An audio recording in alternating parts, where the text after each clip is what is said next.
You're listening to the Fantasy Football Podcast with Charles Barr and John Chapman.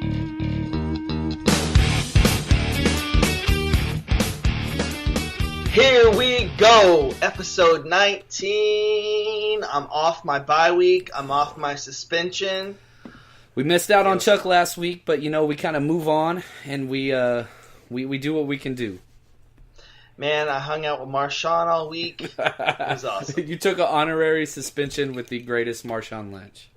Can I just tell you, did you hear what he did this week? Greatest story ever. Go ahead, Guess man. what he did? Let's hear this. Oh, he only practiced with the high school team and was straight up trucking 15 and 16-year-olds as hard as possible and just scoring touchdown after touchdown. Man, I'll tell you this. I have asked my question many a time.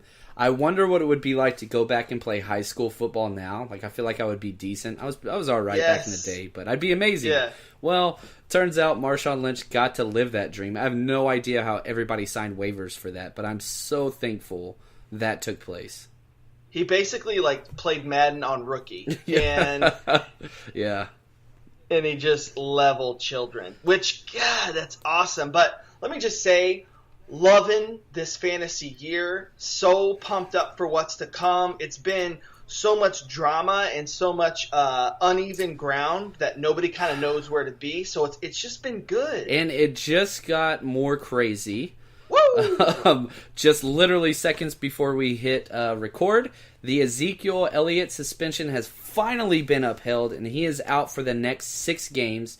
And Yes, sir. This is great on so many levels because the NFLPA came out right before it was released. I'm sure they knew the result, that no matter what happened, they would not be appealing this. So it seems like it has run its course. I know we've said that before, but hopefully it's done, and we just get this behind us and we move on. Oh, so tired of talking about this stuff. Yeah, me too. That was that Tim Tebow effect. You're just like, I'm done with it. I'm done with you. I'm done with it. And so when does he come back, right? So he's suspended now. When's he come back, Chuck? Week 15 against the Raiders. So here's what you do with Zeke. If you have Zeke, you probably have a solid fantasy team. But what I would do, I would trade now.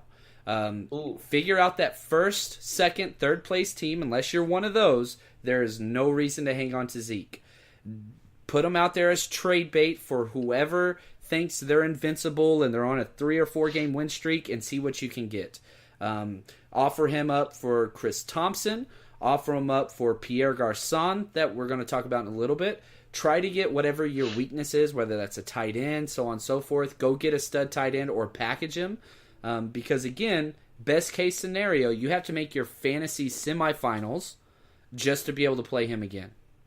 And here's what's awesome about this podcast and awesome about this scenario. This is a perfect scenario that you have to know the fantasy market, or you can't put together a good trade package because you don't know what he's worth. And so, and on the opposite end about what to give up, the whole deal. That's why you just throwing out some of those names right there, that is what this podcast is all about, helping people understand the fantasy market. And if we go back to week 1, which was Armageddon when David Johnson got hurt, Odell's gotten hurt, all these people, I turned David Johnson into Rob Gronkowski. That worked out amazing for me. In 2 separate leagues, I traded him straight up for Gronk. And so not everybody's going to accept that trade. I was turned down in 2 other leagues, but you got to go out there and try. The worst thing they'll do is click no. It doesn't cost you anything to make the trade, and just see what happens. And don't try to sneak this by people. So the worst thing that you can do right now is go out and offer Zeke for Le'Veon Bell, thinking that the Le'Veon Bell owner has not seen the news. Do not do that. That is a D-bag move, and you'll lose so much credibility. And if your league has comments, I would put in there, look, Zeke's out 6 weeks, which means he comes back week 15. You're a top 3 team. This could win you the championship if this trade goes well for you. You're not using so-and-so. I'd get somebody on a bye. I would try to maximize as much as I can. Now, there's lots of teams on bye. Chicago, Cleveland, Minnesota, New England, Pittsburgh, Los Angeles, New England. I'm telling you right now, I'm offering Zeke straight up to every single Gronk owner. I'm offering straight up, if I look at Los Angeles, I'm going to package Zeke with another running back and try to get Gordon. I'm going to try to package Zeke and get Jordan Howard. That's what I would do in all of my leagues. Yeah. And that would be a hard thing to get. I think that should be said, that would be difficult, I think, to get that kind of caliber of player. But the Chris Thompson pick from earlier, that makes a ton of sense for me. And I think whoever would get Chris Thompson, whoever would be on the end of that deal, would win it. So one more thing that's up with that is that Des Bryant's stock is up, and he's the only person that is correct. Yeah. I would keep Dak pretty even kiln. I don't think his stock goes up or down necessarily. He'll have shorter drives, but they're going to have to throw the ball a lot more. But everybody else there is gone. Now, I think Alfred Morris is the guy, but whenever I say Alfred Morris is the guy, he's a flex option at best. If you think Alfred Morris is going to step in and do anything that Zeke does, you are crazy, because he's not going to get the workload. It's going to be divided.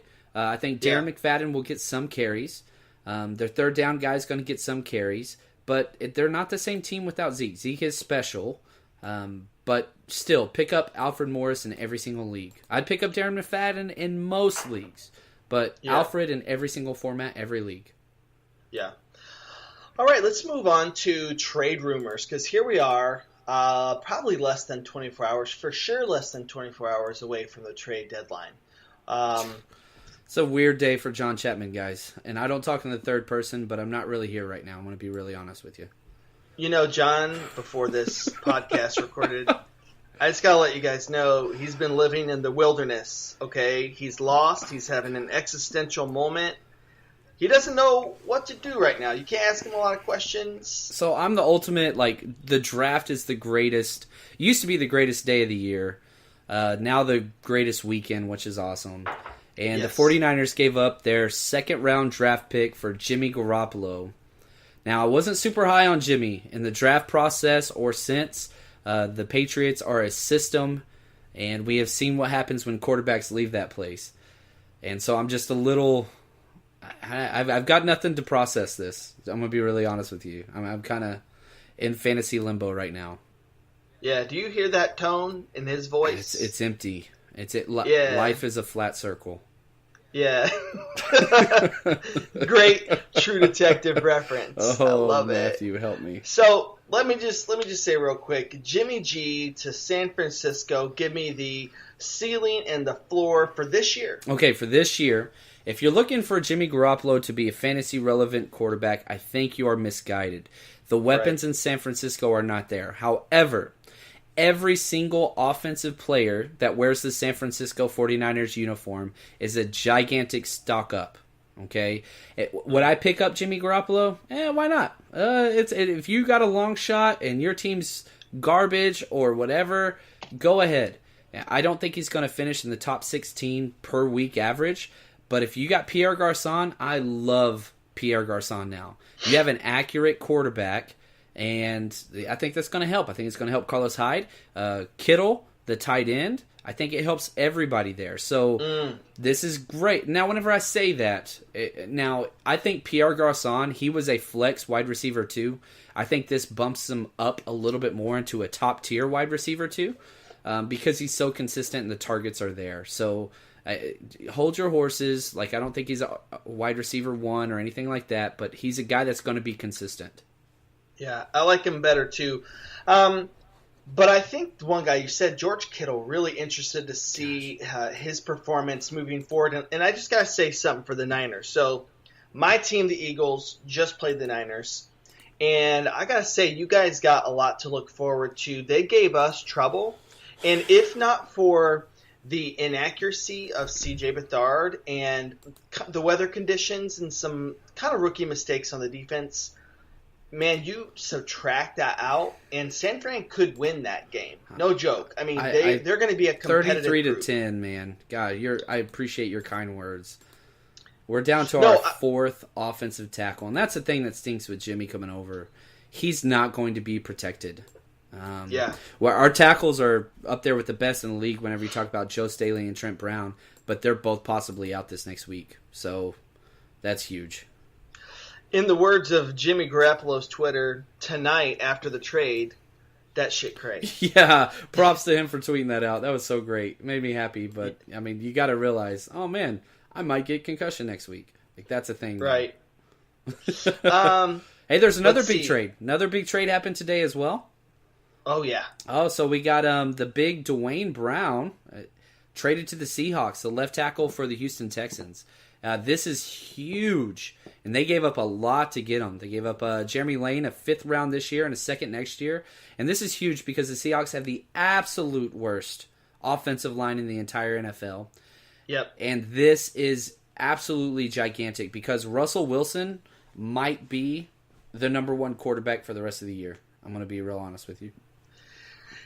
Dude, he looks unbelievable, and they can't run it. They cannot run the ball, and they just have completely said, okay, we can't run the ball. We're throwing the ball 40 times a game, and that's just who we're going to be. And it's working. Like, it's... They got lucky with that win, man. I want to be real honest with you. I agree, too, and here's what I feel. This is just a feel, okay? I'm not like a super analyst like John Chapman, but I would say that like 30% to 40% of the completions were routes that were run and then run back to the boundary. Just on the move, the route got busted, improvisation. That's what I saw from that game. So I'm not super high on that offense to really win the Super Bowl.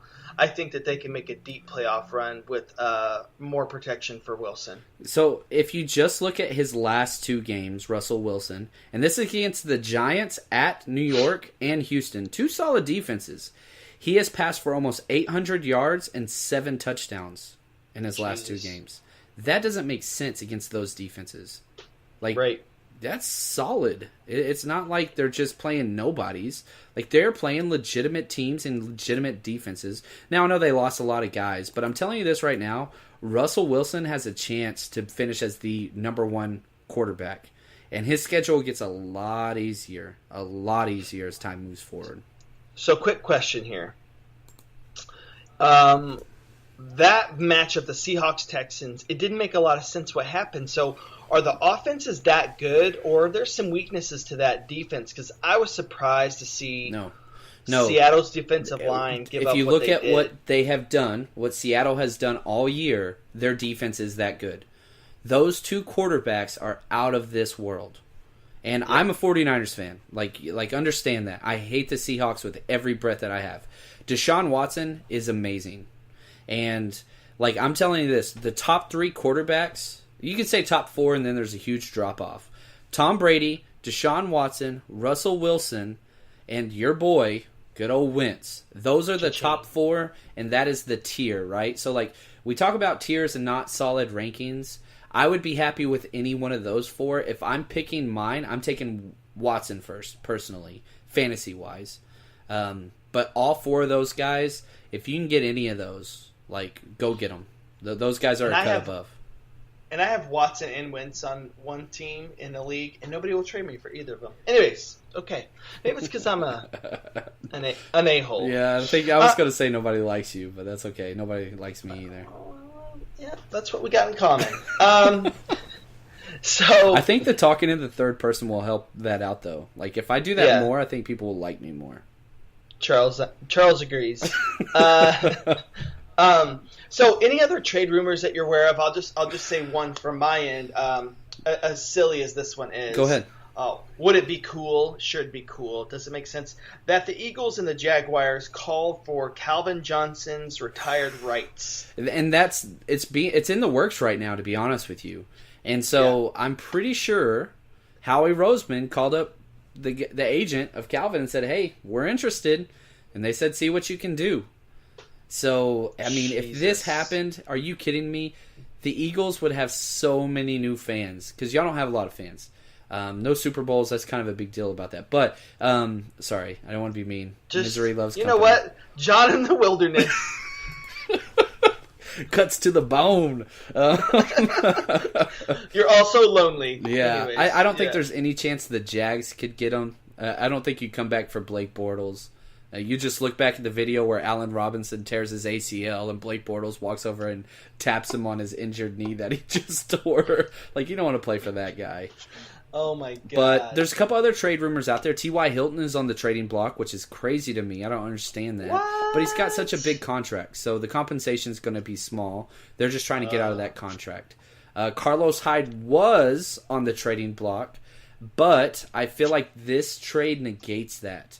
But, it's what it is. Detroit, I think, would be a great landing spot for Carlos Hyde, but I hope he stays. He's going to be a free agent next year. Martavis Bryant, the dumbass himself. I mean, if you watch the press conference of Mike Tomlin where they asked, because they've gotten calls from other teams that are interested, not trading him. I already talked about this. Not talking about this. Not trading him. Like, it's just not how the Steelers do business. They don't give in to complainers and whiners.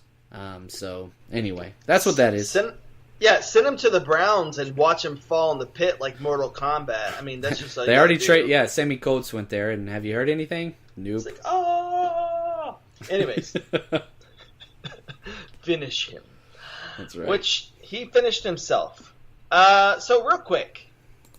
If you had to start over with the franchise, you can hurt my feelings. Would you take Deshaun Watson or Carson Wentz? This is non-fantasy? This is football related? This is just football related. Non-fantasy, fan to fan. Man, okay. It's close. But, gosh, man. They're both so damn good. And so I'm not trying to, put anybody down here. I'm going to be really honest with you. I'm going Deshaun Watson. Yeah, I felt you going that way. Yeah. And the reason why is this. We saw how bad that team was with other quarterbacks in the position with the exact same supporting cast. We saw how bad they were. He stepped in and made them a freaking unbelievable team. Carson Wentz is beyond amazing, and I think a better leader and not quite as good as talent. But I'm not saying he's not talented. I just think Deshaun Watson's talent is unreal legs. He's the first player ever in the history of the NFL to throw for over 400 yards and rush for over 50 yards. It's never been done in the same game. And he did it at Seattle. So here is why I would take Carson Wentz. All right, let's hear it. I agree it is by a shaving, but the biggest difference and the biggest deal in the NFL for a quarterback, we've seen successful quarterbacks have the year, even right out of that freshman year. But the progression from year one to year two is when you know. When they come back year two and they're better mentally, you realize, okay, we got a franchise guy now. We didn't just have a guy who gave us one great year.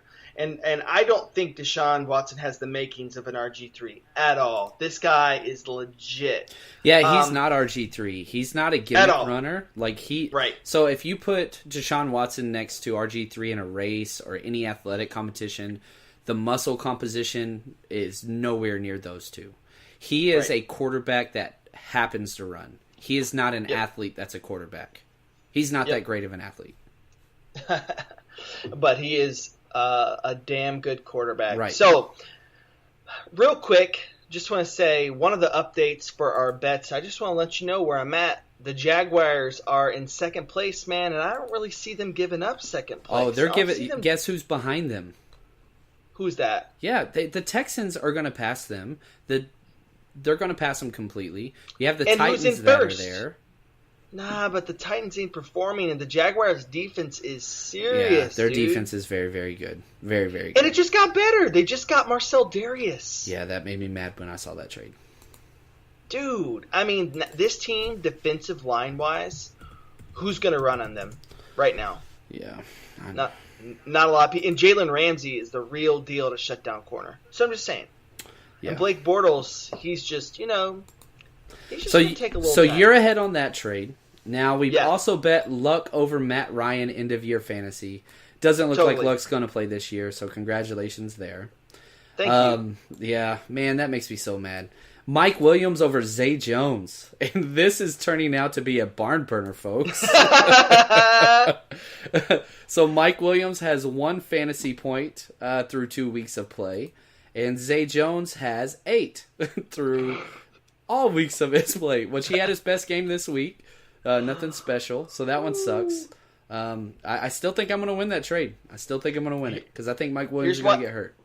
Here's why you're not, okay? Here's why you're not. Because the Bears cut a wide receiver last week. The Bills picked him up, and then he ended up having like the most targets for that team or something ridiculous like that. If we would have bet targets, I would have won because Zay Jones is still the most targeted receiver in Buffalo on the season. He just doesn't catch his targets. I mean, what the happened? Yeah, seriously. I don't know. It doesn't make sense. Zay Jones led the entire NCAA in catches. He had one of the best catch ratios percentages in the past decade. But, yeah, hopefully he catches his stride. Next bet we got, second string tight ends. I took Hunter Henry versus Dwayne Allen. You took Dwayne Allen. Do you remember that one? Yeah. No. I mean, here's the deal. That bet's I'm over. out of it. Yeah, I am unless Gronk goes down and Dwayne Allen. The 2 games Gronk was out, Dwayne Allen didn't have a catch. It doesn't matter, man. It's already over. All right. Okay. This is the best one I think ever. The Chiefs go 8-8. You bet that the Chiefs would not go 8-8. How's tonight's game going? I haven't even checked. They're playing right now. Now, it's 20-13, but Trevor Siemian looks awful. He really does. Yeah, he's looked bad. So I'm going to win that one. That's happening. Next bet, Mike Williams double down. He'll play in 6 or more fantasy games. So you're up there. Oh, here we go. What? How many has he played? 1 or 2? He's played in 2 games. He only played 5 snaps the first game, but it still counts. Here we go. Okay, let's see. Next one we got 3 points. Giants versus Chargers. I lost that one. I did the fantasy poetry slam. That was fantastic. Yeah. You bet Alex Smith would score less than Blake Bortles. You lost that one. And barely. Yeah, barely. It was like 2 points. Woo! So there we go. And then I lost the bet of the week the Seahawks and Green Bay played when Aaron Rodgers was still healthy, that they would finish in the top 5 fantasy points per game. They did not. They finished 9th. And so I lost that one. I had to do that. That was the red pepper bet. That one hurt. Oh, people remember that bet, though. I remember that bet. All right, so what do we got next on the agenda? Those are our bets, and we'll try to figure out a way to get a bet into this podcast. We'll see what happens. We got it. Up next is the waiver wire. This is what people look for. And listen, if you haven't played the waiver wire, you're in last place. That's what it comes down to. Oh, man, it's huge. There's still so many starters that are out there to get right now, and they're just sitting there waiting to be picked. Like, you see people rostering ridiculous plays. Like, why would you roster? Who'd I see on the team last week? Paul Perkins. Why is Paul Perkins on your team? Don't get Paul Perkins. Don't draft Paul Perkins to begin with. Yeah. That's my philosophy. But let's take a look at a few people who are still out there in some leagues. Who's the pickup? So let's start with quarterback. My quarterback pickup of the week is Jared Goff, coming off of a bye week. He's playing against the Giants. He's owned in 26% of leagues, Jared Goff is, and he has just totally balled out. Like, he needs to be owned in all facets of fantasy, and he's played so well. Like, you've got to give it to him. You just have to. And whenever you look in, he's already had his bye. He's playing against the Giants, who do not have a great pass defense. You've got to forget the Giants of the past. Like, you just have to. Jared Goff already having his bye is 5 points behind Phillip Rivers, 5 points behind Drew Brees, and he's had his bye week already. Like, this guy needs to be owned in all leagues. Gotcha. Running back, there's 2 guys I'm targeting. Again, Marlon Mack, owned in 29% of the leagues.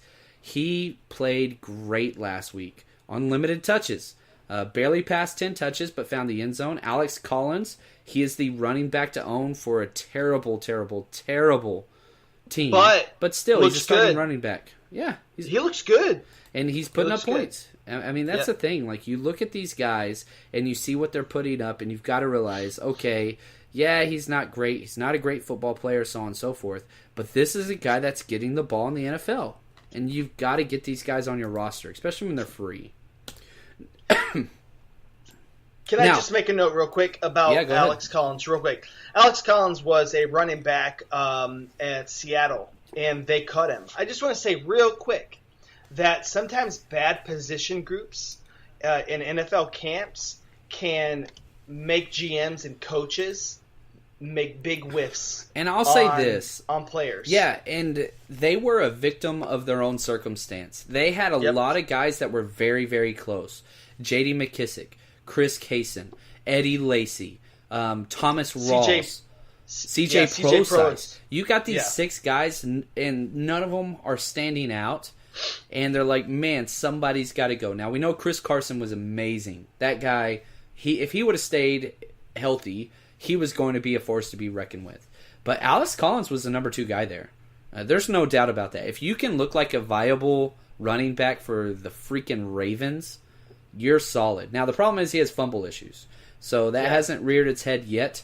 But anyway, that's what it is. Now, receiver, there's 3 great options out there. Juju Smith-Schuster. Oh my gosh, if you watched that game last night. Absolutely phenomenal. He's owned in 29% of leagues. So go try to get him. Robbie Anderson, that guy is just dominating. I think he had the most fantasy yards, 2nd or 3rd last week. Paul Richardson, 2 touchdowns, and he almost had 3. One of the touchdowns got called back. And then my tight end, my sneaky tight end pickup, owned in 0.2% of leagues, and that's Adam Shaheen. If you saw that Zach Miller injury at Chicago, and I don't know if you've been following this, he might lose his leg. They're talking about maybe cutting his freaking leg off from the knee down. I think it's fine. Have you seen updates with that? Yeah, Good. They said his surgery was successful. That's so sad, man. Wow. But that's all I can say. Go get Shaheen right now. If you watched any of the preseason games, when they put the number 2s in there with Trubisky, he targeted Shaheen twice as much as all other receivers combined. They worked together for the first 5 weeks of the season as the number 2 group, but Zach Miller's just solid. Well, Shaheen's a starter now, and if you're in Dynasty or any of that stuff, he is a must-grab in not all formats, but most formats. Like if you have Hunter Henry and he's on bye this week, go get Shaheen and plug him in with confidence. So just something to look at. The only thing I like about him is his last name. He's got an awful last name. Shaheen. I believe I'm pronouncing that correctly. Maybe it's Shaheen. Shaheen. It's not. I'm sorry. It's a soft J. It's a soft J. Yogging. All right. Our next section's called Game of the Week. And our Game of the Week is the Rams and the Giants. Now, this doesn't mean a whole lot to the Giants. It means, I think it means quite a bit to the Rams because it could be a statement game. But we got some fantasy implication. John Chapman, break us down. Man, it's unreal. So you have Los Angeles, the Rams, which is weird to say, flying across the country, but it's off a bye week. So you got to throw that kind of out of the equation. It is an early kickoff. But the Giants are giving up a ridiculous amount of points, the 7th most fantasy points to quarterbacks and receivers. So again, I talked about earlier, go get Jared Goff. He's going to have a 20-point fantasy week. It is there. And on the flip side of that, Sterling Shepard and Evan Ingram are must-starts from here on out. Every single week, matchup proof because there's nobody else to get the ball to besides those 2 guys. And now we got Sammy Watkins. Now, I don't think Sammy Watkins is going to have a great game at all because he's got the jackrabbit that is going to shadow him every play of the game. What do you think? Man, I have crazy respect for that. The jackrabbit. He is amazing. He does damage against the Eagles every time, but I believe the Rams are coming off a bye. They are coming off a bye, and they've talked about how they want to get Sammy Watkins the ball more. And the game before the bye, they even lined him up in the slot some, which was great. But I can't see, like, so if we look at what Sammy's done this year, and I have Sammy in several leagues, I thought he was like the biggest steal ever. But and it came back and bit me. It really, really did. But like he's only broken 5 catches twice. That's it. I mean, I hear you. I think he still has the potential. I know he's kind of had he's been dinged up a little bit. I like him this week. I like the Rams to get him in motion. I like also, too, let me just say that they've been running this set that's been giving people problems, and here it is. And I think it's going to give the Giants some problems. It's sort of a Tyreek Hill Chiefs kind of play where Austin comes in motion and Gurley's still there, so it's like the Kareem Hunt, Tyreek Hill. And I like that they're also getting Sammy to do some different things in this look. So it makes your linebacking core and your safeties really focus in on that backfield and will allow Sammy to do some work. So if the Giants ever go zone and keep him moving across that line and in the slot and the outside, I really think that he can have a ton of production. So I like him for over 4 catches this week. Dude, I'll take that bet. Like, okay, so you're saying he's going to get 5 or more catches. I'll say he won't. And because you kind of put it out there, I'll let you name your stipulations if you want to. We do a ridiculous amount of bets, and if you need like some time to sit there and think about it, that's cool. But no, you want Sammy, so you're betting Sammy Watkins getting 5 or more catches. You understand that, right? Yes. Here's against what the sucks. Jackrabbit. I have to start this guy in fantasy in 3 leagues next week. I've already looked at it. And if I do that, I'm going to be rooting against this a-hole and rooting for him. This week's it's just the torture and the misery for fantasy and NFL will continue for John Chapman. Man, John in the wilderness. Did you guys just hear that defeat? Yeah, I'm sad. Strong sad. Strong sad. Oh my god, yeah. So, all right, I kind of have an interesting bet lined up. I don't feel good about it already, so please make it embarrassing. We'll see. How do I not feel good about a bet I proposed 20 know. seconds later? I don't know. But in honor of Halloween, and I'm holding up a pumpkin that me and my son carved terribly. Anyways, yeah, this pumpkin's got no teeth. I think that I think it can involve candy. And I was thinking about, like, man, what's like the candy that you don't want to mess with, really? So here's what you're going to do. You're going to take 10 on YouTube Live, okay? Tweet it out. Take 10 Warheads sour, and actually, I'm going to take up a step. Whoa, hold on. 10 Warheads. These are like the sour or the hot ones? The sour of the sourest, okay? Just super sour, okay? And all at one time, you're going to shove it in your mouth. I feel like it's not the first time you said that today. No, exactly. It's not. And I was talking to myself. So you're going to shove it in your mouth, and then in honor of the World Series, you got to sing "Take Me Out to the Ball Game." While all 10 are in there? While all 10 are in there, that's what she said. Who was she talking to? The Lakers? Yeah, exactly. Jesus. All right. So let me just kind of repeat what you said. If Sammy Watkins gets 5 or more catches, I lose the bet. I have to have 10 sour Warheads and sing "Take Me Out to the Ball Game." Yeah. This is a stupid bet. I hate this bet already. That's all right, man. Let's do this. We'll do this. It's gonna be so awful. Punishments, here's the deal. I'll say this. Punishments make you care so much. I've never cared more about a game than when we made the Alex Smith, Blake Bortles. I don't know why you love Blake Bortles so much. And I am watching this game to the wire because Blake Bortles was outscored by 1.2 fantasy points. And I was sweating it, man. Anyway. Man. I'll say this too. If you're a part of a league that sucks and people don't fill their rosters and they start players that are injured and all that stuff and they quit waiver claims, make a punishment league. It's very, very simple. It's just something tiny. If you're in a money league, make whoever gets last place pay an extra $20 to the winner. That little bitty financial incentive changes the way leagues work, because once you're out of the playoffs, you're still fantasy relevant because, oh man, I can't be last place. I hate the person in first place. I don't want to give another $20. Or do something embarrassing. Chuck and I were a part of a league where we would shoot the loser with a paintball gun. Awesome. We dressed him up as a lion and we shot him. I mean, things like that need to happen.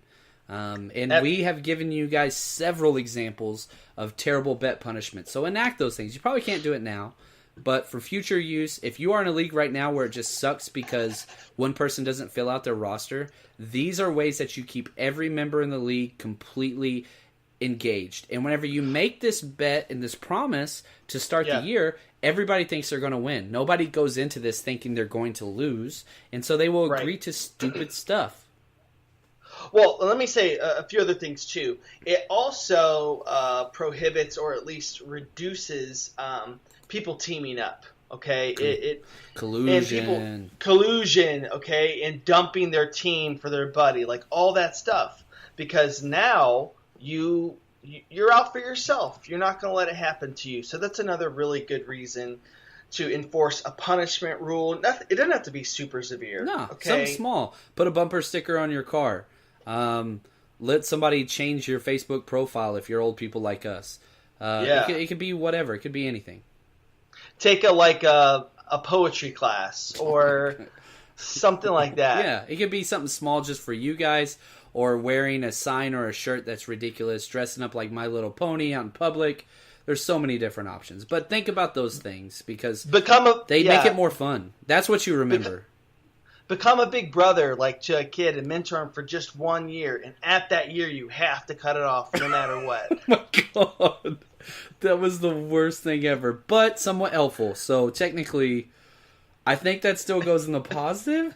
Yeah, that's your call, man. Oh, you decide. I can't help you anymore. I'm sorry. Exactly. It's my fantasy bet.